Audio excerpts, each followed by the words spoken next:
अमरावतीच्या दर्यापूर विधानसभा मतदारसंघातील निवडणूक सुरू असून यामध्ये युवा स्वाभिमान पक्षाचे उमेदवार रमेश बुंदेले यांच्या प्रचारार्थ खल्लार या ठिकाणी नवनीत राणा यांच्या उपस्थितीत भव्य सभा पार पडली। संपूर्ण सभा शांततेच्या मार्गाने संपल्यानंतर नवनीत राणा हे आपल्या वाहनामध्ये जात असताना अचानक दुसऱ्या समुदायातील काही लोक त्या ठिकाणी आले व दोन समुदायात बाचाबाची झाली। त्यानंतर नवनीत राणाच्या अंगावर व कार्यकर्त्यांवर खुर्च्यांची फेकफाक करण्यात आली। यामध्ये युवा स्वाभिमान पक्षाचे जिल्हाध्यक्ष व अन्य कार्यकर्ते हे गंभीर जखमी झालेले आहे। सदर घटनेने गावात तणावाचे वातावरण निर्माण झाले आहे। नवनीत राणांनी कार्यकर्त्यांना शांत करून कुठलाही वाद निर्माण करू नये असे आवाहन केले आहे। घटनास्थळी पोलीस प्रशासन दाखल झाले असून घटनेच्यावर नियंत्रण ठेवण्याचा प्रयत्न केला जात आहे। राणांच्या सभेत अशा प्रकारे राडा झाल्याने आता राजकीय वातावरण चांगलेच तापणार आहे। नवनीत राणांसह शेकडो कार्यकर्ते आता खल्लार पोलीस स्टेशन येथे तक्रार देण्यासाठी दाखल झालेले आहे।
दरम्यान असा हा राडा झाला काय? मला नाही वाटत हे कोई योग्य पद्धती आहे कोणाच्याही या पद्धतीने करणं। जर आज तुम्ही पाहिलं तर काकाला बोलो, आजूभाऊ इथे या, आजूभाऊ इथे या, यांचं डोळा पहा आणि ते काकाला पहा ज्या पद्धतीने झालं। आणि मी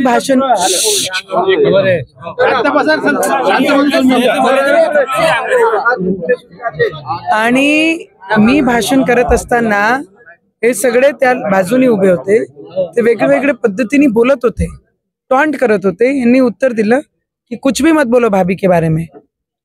सभा सार्वजनिक सभा है, किसी पे भाभी बोल नहीं रही, आप इस पे कुछ टॉन्टिंग मत करो, कुछ लेडीज के बारे में बोलो मत, वो हमारी भाभी है बोले और महिला है, काहीच बोलू नका। यांनी एकही ऐकली नाही। मग यांनी त्यांना उत्तर दिला की सभा होने दो, फिर आपण बात करेंगे। त्यांना उचलून सभा जशी झाली त्यांना उचलून पहिले खुर्च्या मारणं सुरू केल्या। यांना मारलं, काकाचा पाय पूर्ण गेला आहे। त्या काकाला पहा। मला असं वाटते की इलेक्शन जेव्हा येतात या पद्धतीने जर कोणी केलं, आम्हालाही उत्तर चांगल्या पद्धतीने देणं येते, पण आम्ही ज्या मार्गावर चाललो आहे आम्हाला अशी पद्धतीचं कोणतंही हिंसा करणं आमच्या स्वभावात नाही। आमचा धर्मही नाही शिकवत, आमचा स्वभावही नाही आणि आमचा पक्षही आम्हाला शिकवत नाही। तर याचा उत्तर जेही आहे, सगळे व्हिडिओ तुमच्याकडेही आहे, आमच्याकडेही आहे। आम्ही पोलिसला देऊ आणि कडक कारवाई करायला लावीन मी।